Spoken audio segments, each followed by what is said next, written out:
हाँ जी, आप सबको स्वागत है हमारे चैनल बीटेक विद अमन के साथ। आज चप आज इस चैप्टर के अंदर ओसी जंगी के अंदर एक हम नया चैप्टर की शुरुआत करते हैं। ये सीरीज बहुत इंपॉर्टेंट होने वाली है। इसके अंदर आपको डिटेल के अंदर हर चीज़ को बताया जाएगा जो आपके लिए हेल्पफुल होगी गेट एग्ज़ाम, बीटेक एग्ज़ाम के लिए, और आपकी नॉलेज तो इनहेंस होती रहेगी। चलें, अब कंटिन्यू करते हैं। आज के हम जो टॉपिक पढ़ेंगे वो देखते हैं क्या क्या पढ़ने वाले हैं। आज हम समझेंगे कि ऑपरेटिंग सिस्टम्स क्या है और इसके कितने टाइप्स के ऑपरेटिंग सिस्टम्स होते हैं।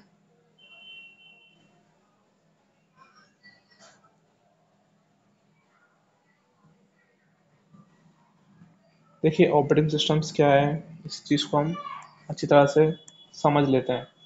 ये हमारे पास एक प्रोग्राम है और हमारे पास ये एक इंटरफेस है, ठीक है ना, किस किस के बीच, आपकी यूज़र एप्लीकेशन और आपके कंप्यूटर हार्डवेयर के बीच, जो इन दोनों के अंदर कम्युनिकेट कराता है। हम इसको इस तरह से समझ सकते हैं कि लाइक अ गवर्नमेंट। अब गवर्नमेंट मैंने क्यों बोला, देखिए जो गवर्नमेंट है वो बहुत इंपॉर्टेंट रोल अदा करती है। अगर सपोज करिए मुझे एक मुझे देश से कम्युनिकेट करना है तो मैं किसके थ्रू करूँगा, पहले अपने गवर्नमेंट के पास जाऊँगा, गवर्नमेंट बातचीत करेगी। तो भाई किस तरह से काम कर रहा है, हर लीगल वर्क के लिए मुझे किसी जरूरत पड़ती है अपने गवर्नमेंट की। तो हमारे पास ऑपरेटिंग सिस्टम मैंने किस तरह से ट्रीट कराएगा गवर्नमेंट, ठीक है। अब थोड़ा सा और समझते हैं इसको। देखिए, ये हमारे पास क्या है, ये हार्डवेयर है और ये हमारे पास एक ऑपरेटिंग सिस्टम है, ठीक है। ठीक है ना, और ये हमारे पास क्या है, ये एप्लीकेशन, ये हमारे पास प्रोग्राम है, और ये क्या हमारे पास ये यूज़र है। आप क्या करेगा, वो ऐसे इंटरेक्ट करता है हमारे पास हार्डवेयर और सिस्टम ऑफ एप्लीकेशन के लिए। ये किसके लिए हेल्पफुल है, यूज़र के लिए, ठीक है ना।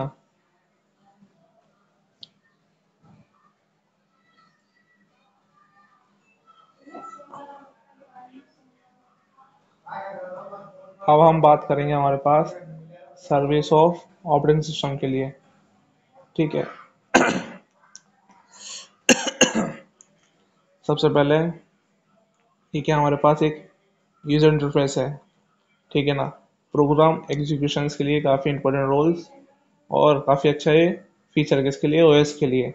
और ये काम काम करता है हमारे पास इनपुट आउटपुट ऑपरेशंस के लिए, उसके बाद फाइल सिस्टम एप्लीकेशंस के लिए, और यह साथ ही साथ ट्रैक करता है हमारे पास एरर वगैरह को, और रिसोर्स को एलोकेट भी करता है। देन अकाउंटिंग, उसके बाद प्रोटेक्शन एंड सिक्योरिटी के लिए भी। ये सारे हमारे पास सर्विसेज हैं किसकी, ऑपरेटिंग सिस्टम की।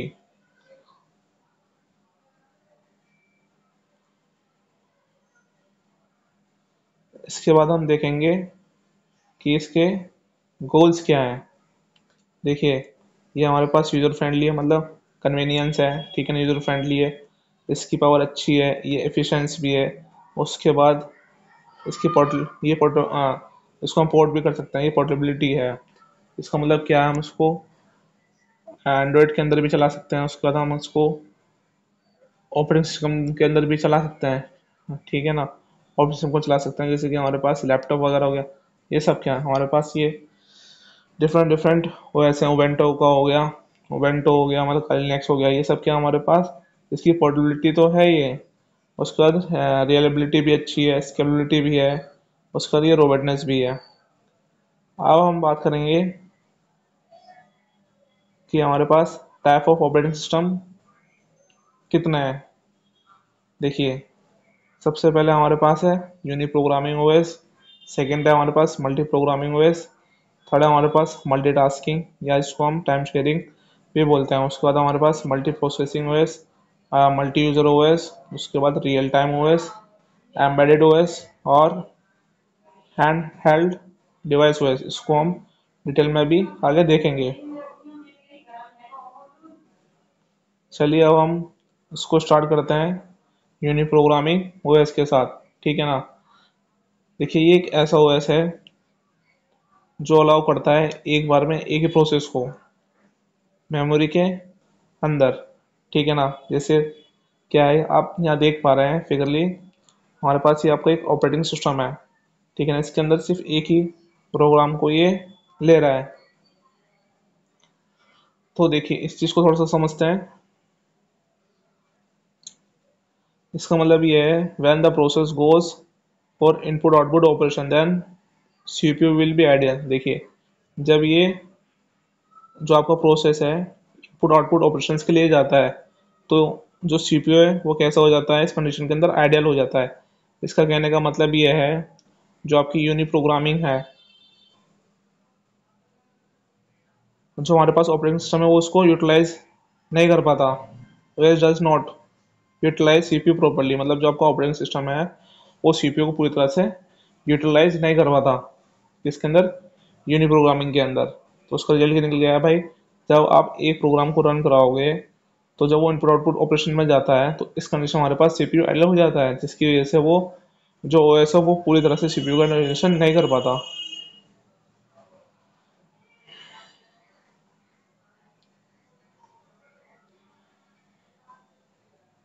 उसके बाद हम समझेंगे मल्टी प्रोग्रामिंग ओएस को, ठीक है ना।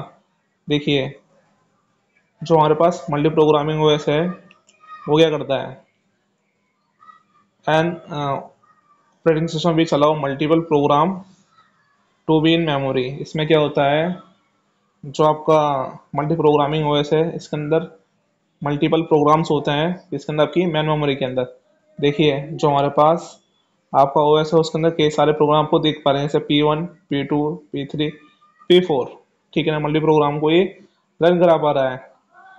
तो इसका मतलब ये है now when a process goes for input output operation then OS can schedule other process to run on CPU, hence better CPU utilizations। कहने का मतलब ये है कि भाई जब आपके जो प्रोसेस हैं वो रन करते हैं, चले जाते हैं किसके लिए, इनपुट आउटपुट ऑपरेशन के लिए, तो इस कंडीशन के अंदर जो हमारा ऑपरेटिंग सिस्टम है उसको शेड्यूल कर दिया जाता है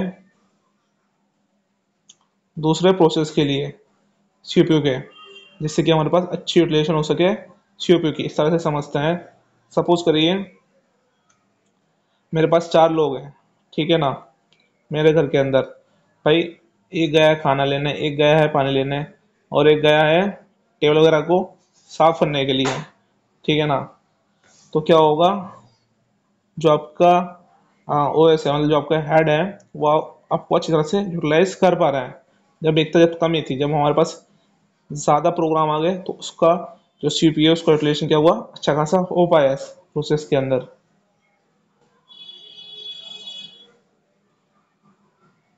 देखिए जब हमारे पास नंबर ऑफ प्रोसेस मेमोरी के अंदर होते हैं तो उसके क्या बोला जाता है, जब आपके जो प्रोसेस है जब मैन मेमोरी के अंदर है तो इस चीज़ को बोला जाता है डिग्री ऑफ मल्टी प्रोग्रामिंग। देखिए जो हमारे पास हाँ डिग्री ऑफ मल्टी प्रोग्रामिंग है इंक्रीज होती है, और साथ ही साथ सीपीयू का यूटिलाइजेशन भी इंक्रीज होता है, लेकिन एक लिमिट तक, अप टू लिमिट। उसके बाद हम देखेंगे कि टाइप्स ऑफ मल्टी प्रोग्रामिंग के कितने टाइप्स हैं, ठीक है ना। ये हमारे पास दो तरह की है, एक नॉन प्रिमिटिव और दूसरी प्रिमिटिव। देखिए प्रिमिटिव में क्या होता है, देखिए जब ये प्रोसेस रन करता है सीपीयू के अंदर तो ये लीव नहीं कर सकता CPU only when it want, मतलब ये सीपीयू को अपने आप लीव नहीं कर सकता, ठीक है ना। तो इस कंडीशन में क्या होगा, OS forcefully can not take out the process from the CPU. देखिए इसके अंदर सीपीयू से जो ऑपरेटिंग सिस्टम है फोर्सफुली इसका कंट्रोल नहीं ले सकता है। इस तरह से समझते हैं। सपोज करिए आपके घर में आप दो भाई हो, एक आपका बड़ा भाई है एक आपका छोटा भाई है। तो क्या होता है, जब तक आपका बड़ा भाई आपको अपनी मर्जी से कुछ सामान ना दे दे तो वहां से सामान नहीं ले सकते हो, ठीक है ना। तो क्या हमारे पास नॉन प्रिमिटिव ऑपरेटिंग सिस्टम के टाइप्स हैं, ठीक है ना। सेकेंड है हमारे पास प्रिमिटिव। देखिए इसमें क्या होता है, if running process can take out of the CPU forcefully. देखिए इसमें क्या होता है, जो हमारे पास सीपीयू होता है, जो भी हमारे पास ऑपरेटिंग सिस्टम है, वो फोर्सफुली क्या कर लेता है, आपका कंट्रोल ले लेता है।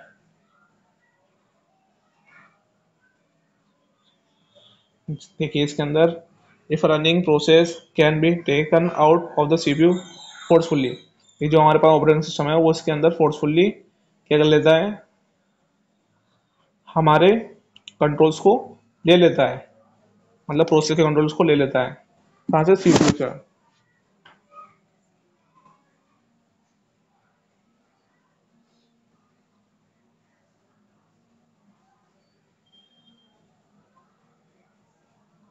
अभी हम बात करते हैं मल्टीटास्किंग ऑपरेटिंग सिस्टम की।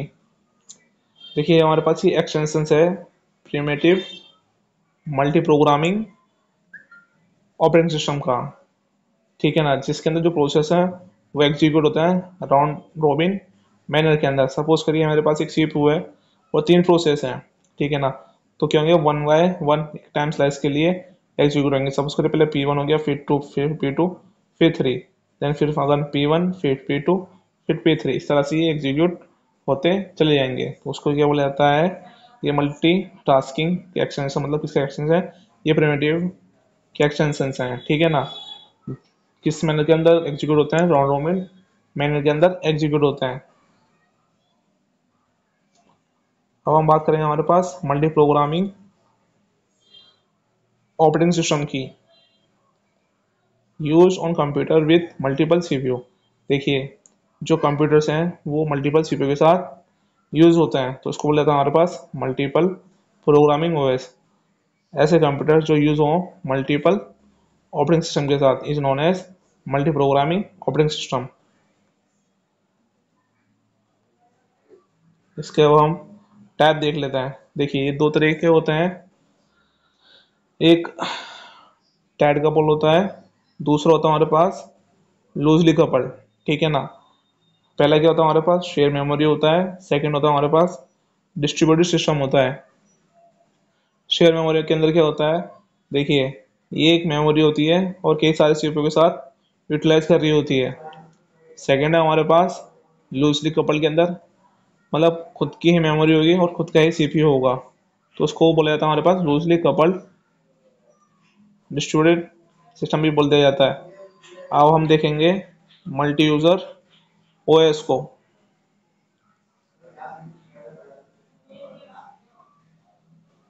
ठीक है ना, अब इसको हम देखते हैं मल्टी यूजर ओएस को।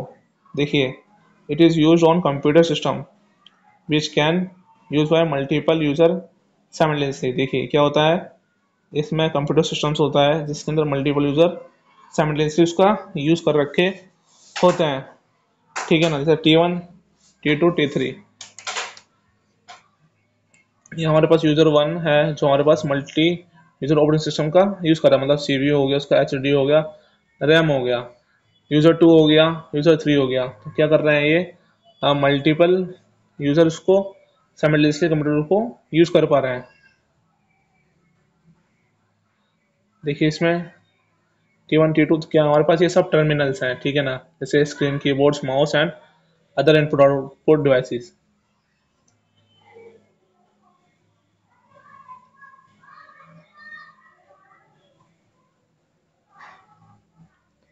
देखिए अब हम बात करेंगे हमारे पास रियल टाइम ऑपरेटिंग सिस्टम की। देखिए जो रियल टाइम होता है ये काम करता है हमारे पास रियल डेटा एंड इवेंट्स के लिए, जिसको हमारे पास मिलिट्री वगैरह के अंदर भी यूज़ किए जाते हैं।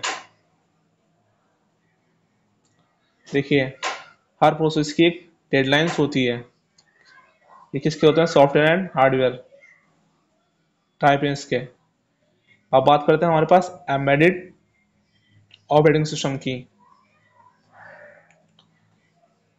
देखिए एम्बेडेड ऑपरेटिंग सिस्टम कौन से होते हैं, देखिए ये वो होते हैं जो अटैच होते हैं दूसरे डिवाइसेस के साथ, लाइक कार हो गया, एसी होगी, वॉशिंग मशीन हो गई, ये सब क्या हमारे पास ये एम्बेडेड ऑपरेटिंग सिस्टम है। ठीक है ना, एक बार डेफिनेशन पढ़ लेते हैं। OS use an embedded system which are attached with other devices. उसके बाद हम बात करते हैं हैंड हेल्ड ऑपरेटिंग सिस्टम की। ठीक है ना, use by an hand held devices like mobile phone etc। देखिए, जो हमारे पास हम हैंड के अंदर कैरी कर सकते हैं is known as hand held operating system. ठीक है, थैंक यू।